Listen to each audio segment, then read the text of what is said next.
montrer comment cuire un steak et des frites à la perfection comme au restaurant. C'est parti. J'ai préchauffé ma friteuse à 130 degrés et on va les blanchir entre 3 et 5 minutes dans un bain à 130 degrés.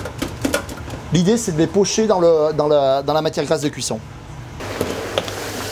Voilà, mes frites sont blanchies ou pochées. Je vérifie la cuisson avec la pointe d'un couteau, vous voyez, ça se casse. Et ça, c'est bon signe, ça veut dire qu'elles sont bien cuites. Et maintenant, je vais augmenter la température de la friteuse à 170-180 degrés pour les colorer. Allez, on va colorer les frites.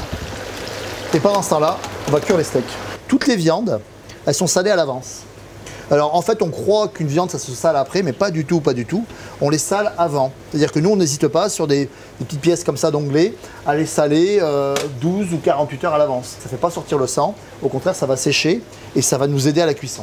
Si vous aimez des appoints de cuisson bleus ou saignants, n'hésitez pas à sortir vos viandes 1 heure à l'avance du réfrigérateur. Comme ça sera plus tempéré à cœur. Regardez. Voilà, là c'est bien assaisonné, c'est bien salé. Et je vais mettre une huile qui résiste à de fortes températures. Alors le beurre, ça ne marche pas du tout, hein, d'accord? Donc là, ici, je mets un peu d'huile. On pourrait mettre un petit peu de graisse de canard. Et je vais poser délicatement. Il faut vraiment que mon huile soit bien chaude. Un feu assez vif.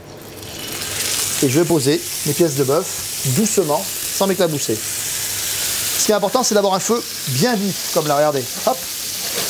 Et surtout, on ne remue pas. Parce que ce qu'on veut, c'est que le choc thermique soit très marqué pour colorer la viande, et c'est ce qui va donner du goût. Il y a une réaction chimique qui se passe, qui s'appelle la réaction de Maillard, et c'est ce qu'on aime, c'est cette coloration qui va donner du goût, d'accord? Voilà, j'ai coloré la viande 1 minute sur la première face, et regardez, on a une jolie couleur.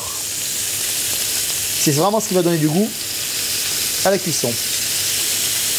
Et là, je vais cuire la viande 1 minute de plus sur l'autre face, afin d'avoir une cuisson saignante. Je prolongerai un petit peu, 2 minutes, ce sera une cuisson à point, et 3 minutes, 4 minutes, ce sera une cuisson bien cuite. Et voilà. Ma viande est cuite. Hop. Je la mets sur une petite grille et hors du feu. Hop. Un petit tour de poivre du moulin. 3 minutes de cuisson, une petite minute de repos, et après on va dresser. Jamais de sel au-dessus de la friteuse, hein, parce que sinon ça abîme l'huile. Et là, un petit peu de sel, et on répartit. Petit secret à savoir, plus la frite est fine, moins elle sera grasse. Alors nous on les fait de taille moyenne et en fait au blanchiment elles vont se gorger un petit peu de gras et ce qui va faire qu'elles sont super gourmandes. Et si vous voulez quelque chose de très gourmand, on va faire des pommes pont neuf, hein, des pommes un petit peu plus larges. Et puis maintenant vous savez cuire un steak à la perfection, alors maintenant c'est à vous.